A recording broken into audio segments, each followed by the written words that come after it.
Olá, boa noite.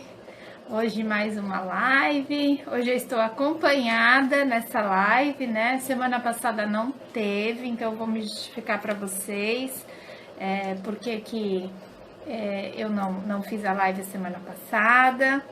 E vou explicar também porque que eu tô com máscara hoje, né? Então, sejam bem-vindos, quem vai estar comigo agora, durante esse período que a gente vai falar sobre biossegurança, e seja bem-vindo também quem vai ver essa live mais tarde, tá?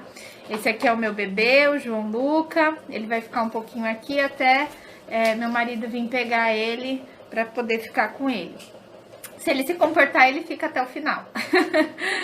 Então, hoje, a semana passada eu não fiz a live, porque eu descobri a semana passada que eu tava com Covid e entrei em quarentena e eu saio da quarentena no final dessa semana, tá?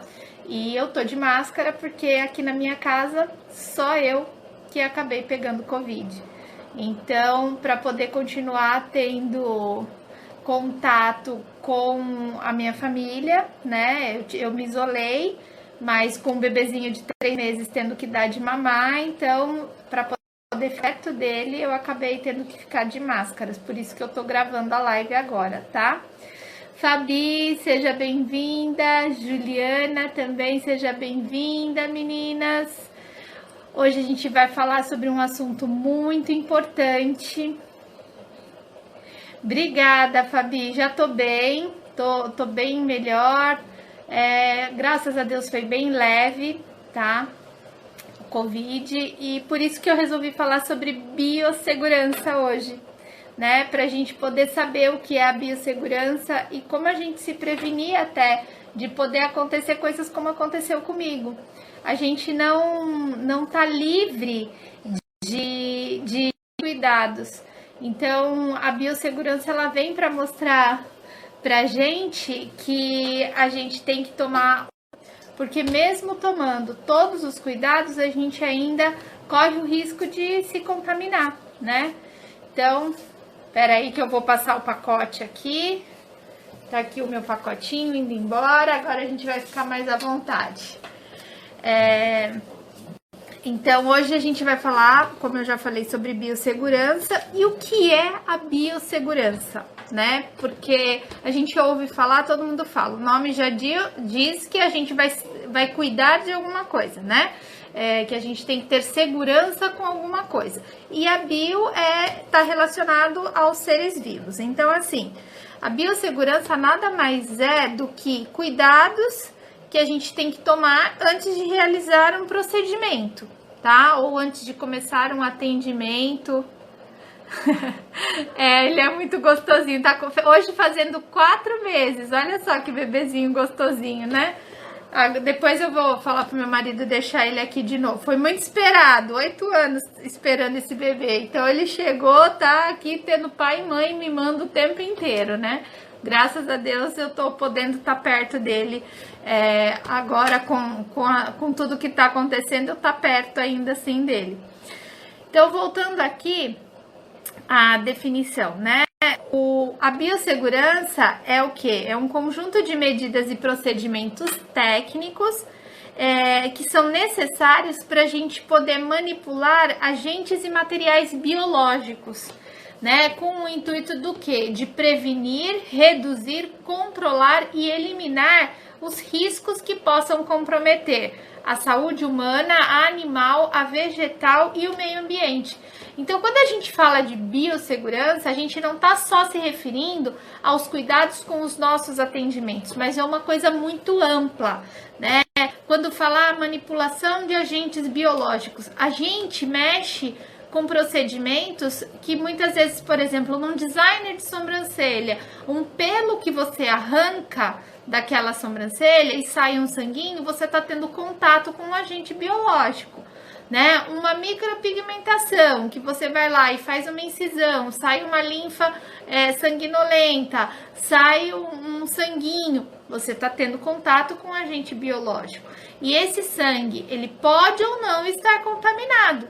E se ele tiver contaminado e você não tiver tomado todos os devidos cuidados, você pode se contaminar, você pode contaminar a tua cliente e você pode contaminar o meio onde você está fazendo o seu procedimento, tá? Então, por isso que é importante a gente tomar bastante cuidado durante os procedimentos. E os cuidados principais, né, na nossa profissão, tanto da área da beleza quanto da área da saúde, o principal são os usos dos EPIs, né, que são os equipamentos de proteção individual, que a gente chama de EPIs, como, por exemplo, o avental, ou o jaleco ou avental descartável, a touca descartável, a máscara descartável, a luva descartável, o lençol, o babador que a gente coloca no cliente. O ideal é que todo esse material que eu falei agora, ele seja descartável e que a gente troque a cada cliente, tá? Esse seria o correto de trabalho. Muitas vezes, por exemplo, a touquinha, às vezes a gente usa mais de uma vez, né? Que não é o correto. O correto é uma touca para você e uma touca para o cliente. Terminou o procedimento, lixo, né? Esse é o correto, mas às vezes as pessoas não tomam esse cuidado. E às vezes uma mão que você passa na touca para arrumar ou para folgar alguma coisa, você já contaminou aquela touquinha e por conta disso você já tá espalhando alguma coisa por aí, tá? Aí, além desses cuidados de EPIs, que são situações que a gente tem que tomar bastante cuidado, a gente tem que ter cuidado também com o nosso ambiente de trabalho. Eu fiz uma listinha aqui de algumas coisas que a gente tem que se atentar no nosso estúdio, na nossa sala. Como, por exemplo, a limpeza, eu não preciso nem falar, tem que ser diária. Isso eu acho que todo mundo já sabe. Varrer um chão, passar um pano com desinfetante. No atual momento, a gente tendo Covid, o ideal também é fazer isso entre um atendimento e outro, né? Eu, por exemplo, deixo meia horinha para eu dar uma ajeitada na sala, limpar a sala. Eu passo álcool na bancada, álcool na maca, na cadeira. Eu passo todos os lugares onde a minha cliente encostou, eu faço a desinfecção com álcool 70, tá? O ideal é que paredes e pisos sejam laváveis e que você faça essa lavagem da sala pelo menos uma vez por semana. Então, assim, a sala, ela tem que ser limpa diariamente e de preferência entre cada atendimento. Mas aquela faxinona que a gente lava chão, parede com água, sabão, ela pode ser feita uma vez por semana. Normalmente a gente faz naquele dia que a gente não trabalha, tá? O ideal é que tenha próximo a você um lavatório com sabonete líquido e papel toalha, porque o sabonete em barra, ele fica ali parado, ele pega bactérias, né? Então, a gente tem que ter ele líquido, de forma que a gente não apoie, não tenha contato com o meio, aquele sabonete. A papel toalha, por ser descartável, a toalha que a gente usa em casa, no banheiro, ela não deve ser usada em estabelecimentos comerciais, ainda mais a gente que trabalha atendendo várias pessoas. Por quê? Porque se ela fica úmida, ela se torna um foco também de contaminação. Eu falo assim que, por mim, eu não gosto de toalha de rosto, mas eu tenho em casa. Mas por mim seria tudo toalhinha descartável, até no banheiro, porque eu tenho agonia, que às vezes eu vou secar a mão, aquela toalha tá molhada, eu já saio estendendo as toalhas porque eu não gosto. E às vezes a gente não se atenta a isso, né? A gente vai lá, seca a mão, quando vai ver, a toalha tá encharcada. Então eu não gosto disso, por mim seria até descartável também. Então, o carrinho auxiliar que a gente utiliza, ele também deve ser realmente, Fabi, só quem teve sabe o quanto é ruim mesmo, viu? Porque olha, eu falo que eu ainda fui abençoada, que tá bem leve as coisas aqui, mas eu conheço pessoas e perdi pessoas próximas para essa doença também, então a gente tem que tomar mesmo cuidado. O carrinho auxiliar, voltando aqui, ele tem que ser liso também, de forma que a gente não tenha ranhuras, porque tem uns carrinhos que a gente às vezes vai comprar, que eles são mó bonitinhos, ele tem tipo uma textura na parte de cima, e isso daí vai grudando sujeirinhas nessa parte nessas ranhuras, e aí também a gente cria focos de contaminação. Os equipamentos, eles devem ser esterilizáveis ou descartáveis, tá? Por que que eu falo ou esterilizáveis ou descartável? O descartável porque você joga fora, e o esterilizável porque você vai eliminar todos os organismos vivos dali, e você vai fazer o quê? Você vai eliminar tudo e vai ter um campo estéril sem vida, né? Sem nada que possa viver ali, para você poder executar o seu serviço com maior segurança. Deixa eu ver aqui. Meu esposo teve... Olha, eu vou te falar, Fabi, o que aconteceu comigo, tá? Eu voltei a trabalhar e eu tomando todos os cuidados, e a minha sala, eu divido a sala com um colega, e a nossa sala é uma das maiores salas. E aí acabou que teve um problema numa das salas de uma colega, e ela foi atender na minha sala. E ela tinha um fluxo muito grande também de pessoas, e aí acabou que numa dessas eu devo ter me contaminado. Porém, eu não tive quase sintomas, tá? Em relação... eu acabei... tô vendo aqui, nossa, Fabi, que chato, hein? Mas tá bem? Espero que sim. E aí eu comecei, isso foi no sábado, no domingo eu comecei com uma coceira na garganta, como sabe, aqui tá tendo uma hora que tava assim, tá calor, uma hora tá frio, e eu achei que era dessa oscilação de tempo a garganta, isso no domingo.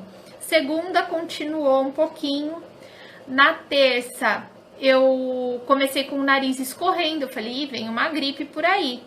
Já fiquei meio de orelha em pé, né? Porque eu falei, bom, pode ser o Covid, porque hoje a gente não sabe mais o que é, né? Qualquer coisa pode ser Covid. Quando foi quarta-feira, minha garganta começou a coçar e vinha, sabe, aquela coceira, e você tosse para parar a coceira? Eu falei, eu vou fazer o exame. Fui no laboratório, fiz um exame do antígeno, tá? E aí acusou que eu tava com Covid. No dia seguinte, isso eu fui, era 6 horas da tarde, saiu à noite, fui pro pronto-socorro à noite mesmo, e já comecei com a medicação. Fada, tô com Covid, sim, mas já tô saindo da quarentena. Esse final de semana termina a minha quarentena, mas tô bem, graças a Deus. E aí meu marido fez o exame e ele deu negativo, né? E meu bebê, a gente tá tentando isolar o máximo possível, mas eu acabo ficando. Então álcool gel aqui em casa é 24 horas por dia, água, sabão e máscara. Eu não tiro a máscara nem para dormir. Eu tô dormindo isolada deles, meu marido dorme com ele no quarto, eu só vou lá na hora de dar mamar. Então a gente tá tomando bastante esses cuidados, né? Meu marido vai refazer o exame na segunda-feira, no domingo ou na segunda, para ver se tá tudo ok com ele, mas a gente acredita que sim, né? Então, vamos ver se dessa vez, graças a Deus. Mas eu falo assim, se eu não tivesse ido fazer o exame, eu não ficaria sabendo que eu tô com Covid, né? Pelo fato de eu não saber, né? Eu não tinha essa certeza, eu não sabia que eu tava com o problema, mas eu fui preocupado. Por quê? Porque meu bebê, para eu ir trabalhar, eu vou ter contato com pessoas, mesmo usando máscara, a gente tem contato. Meu bebê fica com a minha sogra é idosa, né? Meus pais queriam vir aqui para ver o meu filho, então assim, tava muitas pessoas correndo risco, né? E eu falei, eu com essa coceira na garganta, eu não vou colocar as pessoas mais próximas em risco, eu prefiro fazer por desencargo de consciência. Se eu não tivesse feito o exame, eu não saberia que eu tô com Covid, e olha quantas pessoas eu poderia ter contaminado. Então a gente tem que ter essa responsabilidade de perceber que qualquer coisa diferente hoje pode ser Covid, né? Eu tenho uma cliente que ela é médica, ela falou, Cris, um dos sintomas agora que tá aparecendo é edema de pálpebra. Gente, imagina a cliente com edema, inchaço no olho, né? Quem que vai imaginar que um inchaço de olho possa ser Covid, né? Então, a gente tem que ficar atento ao nosso corpo, aos sintomas, aquilo que a gente sente. Porque se é grave, você corre. Mas e se é uma gripinha? Eu não tive febre, eu tive um pouquinho só de dor de cabeça, eu fui perder depois eu já tava com 5, 6 dias que eu tive uma diminuição do olfato e do paladar, né? Então, assim, se eu tivesse de cara tido essa percepção do olfato e do paladar, eu já desconfiaria, mas eu fui ter isso já tava com 6 dias de isolamento quando começou a aparecer. Então, a gente acaba não conseguindo identificar, e enquanto não identifica, vai contaminando. Por isso que a doença não desaparece, né? A gente acaba sem querer propagando. Sem querer, a gente contamina pessoas próximas, que contaminam outras, porque o sintoma te diz que você tem. Agora, se você não tem sintomas... Eu tenho um colega que ele não tem, ele tá com Covid também, e ele não tem sintoma nenhum, nada, né? Eu ainda manifestei alguma coisinha, mas ele não manifestou nada. E ele foi descobrir porque nós nos encontramos no sábado, né? Ele, a esposa, eu e meu marido. E aí eu falei pra ele, ó, eu dei positivo pra Covid, vai fazer o exame.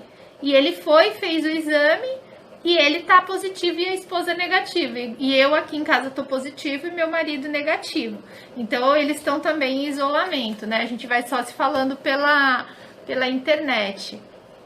Mas a gente tem que tomar mesmo cuidado. Essa doença não é brincadeira, né? A gente tem alguns casos agora de recidiva.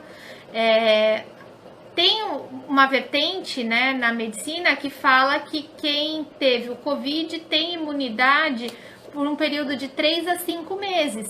Então, o pessoal que teve lá no começo do ano tá começando a se reinfestar agora. Por quê? Porque acha que porque já teve a doença, tá imune. E não é dessa forma que acontece. As pessoas que estão se reinfectando, tá vindo com um vírus mais forte, mais resistente. Então a gente tem que tomar cuidado pela gente, pelo próximo, pelos nossos queridos, né? Os familiares, os filhos. Eu acho que é uma responsabilidade nossa tomar conta disso, né? E realmente, Fabi, muitas pessoas não estão nem aí. Eu moro em praia, cidade de praia. Você vai num domingo na praia, no final do dia, chapado, ninguém de máscara, né? Eu falo assim, eu não vou na areia, eu não vou... Às vezes eu vou dar só uma andadinha com o bebê, assim, em lugar que não tem muita gente, mas tem dia que não dá nem pra ir, porque até no calçadão tá cheio de gente. E eu evito lugares fechados e aglomerados por conta do bebê, né? Mas, às vezes, eu falo assim, a criança a gente também precisa sair. Às vezes eu dou volta no quarteirão, para ele poder pegar um pouco de ar, pegar um pouco de sol, né? A criança precisa disso também. E realmente é uma coisa muito séria. Então, voltando aqui, eu queria falar um pouquinho para vocês uma diferença, tá? Porque a gente ouve falar muito em desinfecção, esterilização e limpeza. Então, quais são as diferenças de cada um desses termos, tá? A limpeza é a remoção de toda a sujeira com água e sabão ou detergente. E é onde a gente tira o resíduo mesmo. É aquela limpeza que a gente pega a escovinha, a manicure faz no alicatinho de unha para tirar as cutículas, nas espátulas, a gente faz no nosso tebori, limpa as coisas que a gente vai utilizar, lava com água e sabão. Isso é a limpeza. A desinfecção, ela é o quê? A destruição dos micro-organismos vivos através de alguma substância.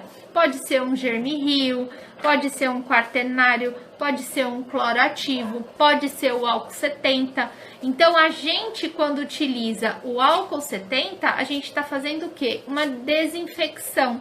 A gente está destruindo os micro-organismos vivos que estão presentes naquele local, tá? Então, por que funciona para o Covid? Porque a gente mata ele, né? Ele é um organismo vivo e o álcool 70 mata. Como mata, por exemplo, quando a gente vai limpar o nosso dermógrafo, quando a gente vai limpar a nossa bancada, quando a gente vai limpar, preparar as coisinhas para esterilizar. Ah, Cris, eu não tenho autoclave, eu não tenho estufa, então eu faço uma desinfecção do meu material. Beleza, você está fazendo aquilo que você pode. Quando você tiver condição, compra uma estufa ou uma autoclave. Fabi, pode sim, viu? Qualquer dúvida pode me chamar no zap e manda as fotos, já manda as dúvidas, tá bom? Eu tô sempre à disposição. O que eu falo pro pessoal é que se eu não responder em até 2 dias, me chama de novo, porque às vezes começa a chegar muita mensagem e eu não consigo responder na hora. E aí vai entrando as mensagens, ela vai ficando lá para baixo. Eu procuro deixar, quando eu não consigo responder, marcada como não lida, mas às vezes alguma passa. Então, se em 2 dias eu não te responder, você me chama de novo. Fala, Cris, olha responde minha pergunta, que aí eu dou uma atenção para passar na frente, porque já passou 2 dias, tá bom? Aí, a gente tem, então, a desinfecção, que a gente utiliza algum produto para fazer a destruição desses micro-organismos. E a esterilização, ela vai matar tudo, todas as formas de vida, tá? Faço sim, Fabi. Normalmente, às quintas-feiras eu faço essas lives, tá? A gente traz temas, a gente traz assuntos diferentes. As lives ficam no IGTV e ela por 24 horas. E depois eu disponibilizo no Telegram para o pessoal assistir. Então, se você não tiver lá no Telegram, vai no link na bio, se cadastra lá e entra no Telegram. No Telegram também tem o chat, onde você pode conversar com o pessoal, conversar comigo. E eu sempre tô postando algumas coisinhas lá, tá bom? E a esterilização, voltando aqui, ela vai fazer o quê? Ela é feita através da estufa ou da autoclave. Na estufa é quando a gente faz a esterilização, que a gente chama de esterilização a seco. E na autoclave é a esterilização úmida. A esterilização úmida é a esterilização que a gente utiliza nos hospitais, nas clínicas odontológicas. E a esterilização seca, que é através da estufa, ela é utilizada às vezes em locais mais simples, de procedimentos estéticos. Você pode usar, por exemplo, para esterilizar suas pinças, as tesourinhas, coisas que não dê para ser descartável, tá? Porém, na estufa a gente tem que sempre se atentar à temperatura. Então, ela tem que ter uma temperatura X, de acordo, isso você vai ver de acordo com a estufa que você comprou. Então, ela tem que ser atingir a temperatura X por um período X de tempo. Cada marca tem a sua. Eu tinha uma que ela era assim, ela tinha que atingir 180 graus por um período de 2 horas. Então, eu ficava 2 horas lá com o meu material esterilizando, tá? Isso quando eu atendia a domicílio e eu esterilizava o meu material em casa com essa estufinha, que eu tinha uma pequenininha que era portátil. E tem que seguir essa norma, tá? Porque senão você só esquenta o material e você não faz a esterilização.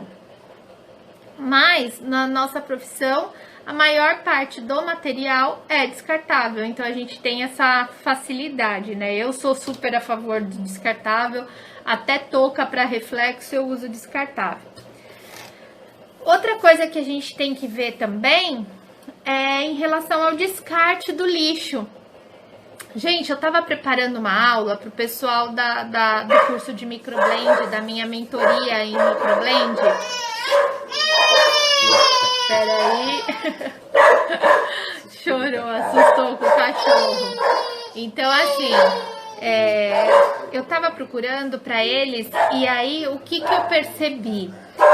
Eu fui atrás para buscar como descartar lixo, o que a gente faz, e eu peguei várias informações que eu vou trazer para vocês porque eu achei muito legal, né? Por exemplo, existem cores diferentes de saco de lixo para indicar para o pessoal da coleta que tipo de lixo é. Eu não sabia disso, eu não sei se você já sabe disso, mas se você souber, muito bem. Eu não sabia. Então, o lixo simples, ele normalmente é feito em descarte em saco preto, tá? Quando a gente compra o saco de lixo, né, gente? Porque brasileiro usa sacolinha de supermercado. Mas quando a gente usa em local de trabalho, o lixo saco preto para os coletores é indicativo de lixo simples, tá? É o lixo, aquele lixo que vai ser coletado pelo caminhão e vai para o aterro. O lixo contaminado, ou lixo infectante, que eles chamam, que é algodão, restos de tinta, luva, lençol, touca, aquele material descartável que a gente usa, que teve contato com o nosso cliente, ele deve ser descartado em saco branco. Porque o saco branco vai indicar pro coletor que ele tem que tomar cuidado com aquele lixo, porque tem alguma coisa ali que pode contaminá-lo. Olha que informação legal essa, eu não sabia disso, né? Aí você me pergunta, Cris, mas tem o saco azul, tem o saco verde, tem o saco amarelo. Esses já são para lixos domésticos, tá? Eu falo a nível de consultórios e hospitais que essa coleta é feita dessa forma, tá? Além do lixo simples e do lixo infectante ou lixo contaminado, existe também o lixo pérfuro cortante, que são as lâminas, as agulhas, as navalhas, as giletes que a gente utiliza durante o nosso procedimento, seja de micropigmentação ou seja de designer de sobrancelha. Eu achei também super legal essa informação, Fada, por isso que eu tô trazendo para vocês, porque é importante a gente saber também, não só separar o lixo, como também descartar corretamente, né? É a mesma coisa, vamos lá, em casa a gente separa o lixo orgânico do lixo limpo, né? O lixo seco, aí separa papel, não sei o que, tudo bonitinho, aí chega lá, põe tudo junto, né? Vai tudo pro mesmo lugar. Não, então você tem que saber os tipos de descarte, os locais que você vai colocar, os dias que vão ser retirados, né? Então, tudo isso a gente faz também na nossa parte de estética.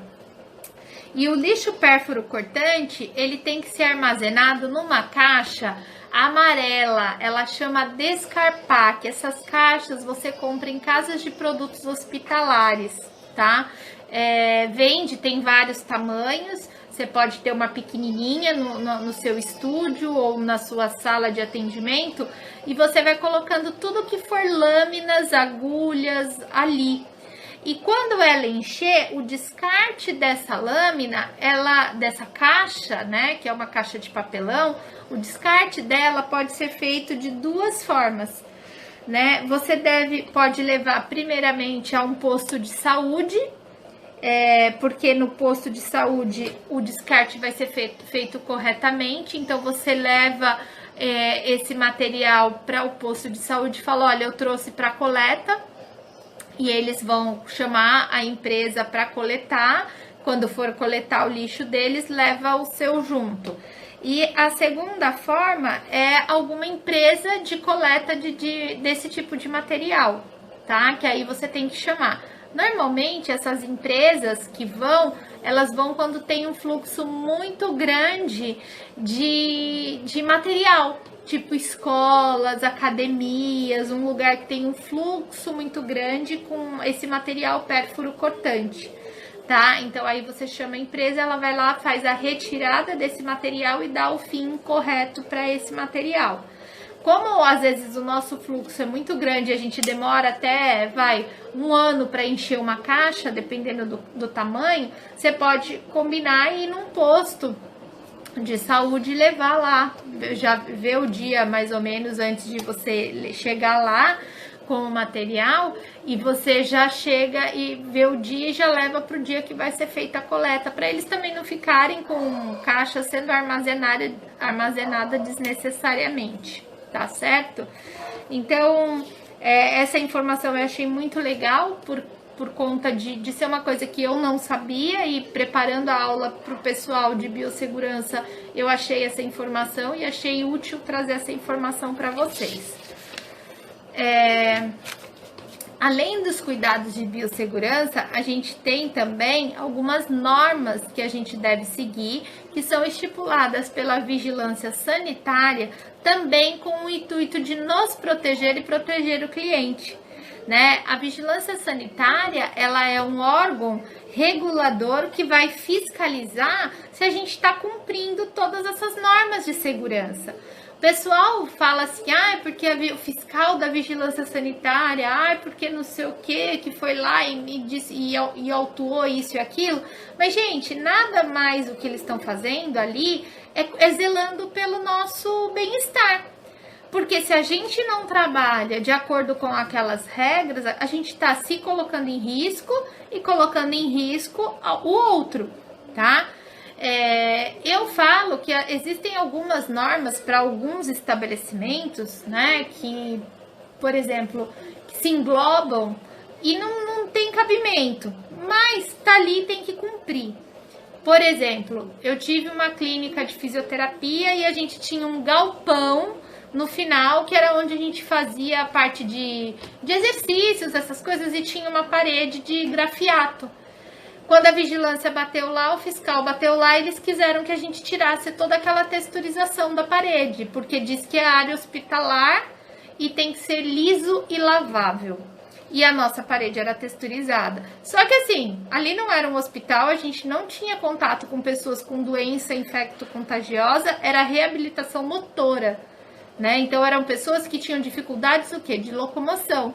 Mas, até explicar que focinho de porco não era tomada, eles quiseram autuar porque tinha que resolver isso. Deram o prazo lá pra gente resolver e a gente teve que fazer, porque senão a gente era impedido de trabalhar.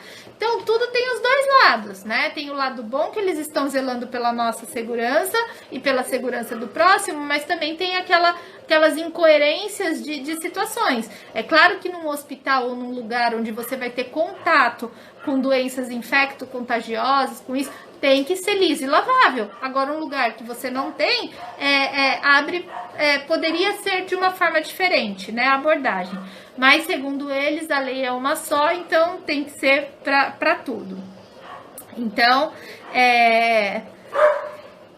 os produtos, eles exigem, a vigilância sanitária também exige que todos os nossos produtos e equipamentos tenham Anvisa. Então, por que eu tô falando isso, gente, da vigilância sanitária? Porque quem for montar um estúdio, ou quem for abrir um espaço, ou quem for comprar um equipamento, já compra dentro das normas e das regras, para vocês depois não terem esse tipo de dor de cabeça como nós tivemos. Tá? Porque a gente montou e não foi lá. Quando o fiscal foi fazer, a gente teve que mudar. Então, eu tive 2 gastos. Eu gastei para fazer e gastei para consertar. Tá? Deixar do jeito. Então, a dica que eu dou para vocês em relação, quando forem montar qualquer coisa em estabelecimento, vão até a vigilância sanitária da cidade de vocês, ou até a prefeitura, peçam a regulamentação para a área do que vocês querem montar. Chega lá, olha, eu vou montar um estúdio de sobrancelha, eu queria saber quais são as regras e as normas que eu tenho que seguir para trabalhar dentro da ordem de vocês. 2 coisas vocês vão fazer. Se um dia bater um fiscal lá, você tem como dizer que o que você fez baseado no que te foi passado lá dentro da vigilância sanitária, e te economiza tempo e dinheiro, porque se você fizer algo fora daquilo que eles estão dizendo, você vai ter que refazer. Então, quando você for trabalhar, você já começa a trabalhar da forma correta para não ter esse tipo de dor de cabeça. Equipamentos com Anvisa te dão maior segurança de que aquele aparelho foi testado, de que aquele aparelho é preciso, né? Os pigmentos, a mesma coisa, que eles têm autorização para comercialização, que não vão oferecer riscos para tua cliente. É segurança, tá? É segurança para você e segurança para o cliente. Quando acontece, por exemplo, de um fiscal bater e tiver alguma coisa errada, normalmente ele vai fazer o quê? Ele vai dar uma autuação. Ele vai dizer, olha, encontrei isso errado. Vou te dar um prazo de 30 dias para você corrigir isso aí. Dali 30 dias ele volta, se você tiver com tudo certo, beleza. Se tiver com pendências, ou é multa ou é fechamento do local, tá? Então, assim, em relação aos locais para nossa profissão, o que a vigilância normalmente exige é que tenha uma pia dentro do gabinete ou do local onde você for atender, o piso que seja lavável, pelo menos na sua sala de procedimento, piso e parede lavável, né? E que o material seja confortável, a maca, a cadeira, tanto para o cliente como profissional, porque uma das coisas que eles visam também é o ambiente de trabalho, se ele não te gera nenhum desconforto, né, ou alguma possibilidade de lesão. E exige também algumas documentações, porque essas documentações vão dizer também para eles se você está trabalhando de forma correta, mediante a tua cidade, para não trabalhar de forma ilegal. Então, normalmente vocês vão precisar de uma declaração de atividade da empresa, pode solicitar as fichas de anamnese, por isso que é importante fazer a anamnese, porque aí você tem um controle de todos os cuidados da tua cliente, eles vão ver que você está se preocupando com a saúde da tua cliente também. Todos os funcionários e profissionais têm que ser vacinados, isso é segurança também para vocês. O pessoal fala assim, trabalha em salão de beleza. Gente, tem que ter vacina de hepatite, tem que ter vacina de tétano. Essas vacinas a gente toma e dá reforço a cada 10 anos, se eu não me engano. Então, assim, não custa nada a gente ter uma carteirinha de vacinação atualizada. Quem não tem e está começando na área, procura um posto de saúde e fala, olha, eu sou profissional da área da beleza, eu trabalho com material pérfuro cortante, eu gostaria de regularizar minha carteirinha de vacinação para me imunizar e não oferecer riscos para o meu cliente. Um certificado de conclusão de curso. Fabi, já te respondo, tá bom? E uma das coisas que a gente tem que se atentar é nas datas de abertura dos pigmentos, tá? E com material vencido. Então, isso a gente tem que ter muito certinho, porque se eles baterem e tiver qualquer coisa, é autuação. E isso você vai verificar tudo antes de abrir e na tua cidade para saber quais são as regras que a tua cidade normalmente pede, né? Fabi, eu faço sim, tá? Principalmente meninas que estão entrando na fase de 11, 12 anos. Menos do que isso, elas não aguentam, tá? Porque sente dor. E eu acho desconfortável a gente colocar uma criança em situação dolorosa, tá? O que já aconteceu, o que eu falo? Às vezes, acontece muito de meninas de 7, 8 anos com bigode, né? E tem aquele bem peludinho, bigodinho, essas coisas. Então, eu recomendo a mamãe usar aqueles cremes depilatórios. O ideal é a gente não usar nada, mas o correto é não usar nada. Mas se a gente perceber que isso é uma coisa que está incomodando a criança, né? Ela está sofrendo bullying, o pessoal tá zoando, os amiguinhos, não sei o que, isso for uma coisa que vai traumatizar a criança, eu aconselho que faça, tá? A sua filha já tem 11 anos. Com 11 anos, elas já aguentam um pouquinho mais. Já dá para você, por exemplo, fazer uma limpeza de sobrancelha. Não aconselho fazer o designer propriamente dito, tá? Que é aquela sobrancelha desenhada, porque ela ainda é uma criança. Fala pra ela que ela vai ter mais tempo para ser adulta do que criança e que dói tirar a sobrancelha. Então, faz aquela limpezinha do meinho, tira uns pelinhos que estão para fora, até para ela poder sentir a dor. Porque a hora que ela vê que vai doer, de duas ou uma. Ou ela vai falar, não quero mais fazer, só vai fazer quando tiver lá maiorzinha. Ou ela vai falar, mamãe, não doeu, eu quero fazer, e vai ficar te perturbando até você fazer tudo direitinho, tá? Mas buço, essas coisas, depilação facial, eu normalmente recomendo usar aquele creminho depilatório. Apesar de ser uma química, você tem que fazer, tomar cuidado para não queimar, tá? Eu tive a filha de uma cliente, ela usou o creme depilatório sem falar com a mãe. E aí ela queimou, tá? Todo o rosto aqui, assim, a região, porque ela deixou mais tempo, formou ferida. Então, a gente tem que tomar cuidado, porque a pele delas é sensível. E aí, ela falou pra mãe que tinha passado maquiagem, que a maquiagem deu alergia. E, na realidade, não foi. Ela queimou e passou a maquiagem em cima do que já estava machucado. E aí, a emenda ficou pior, tá?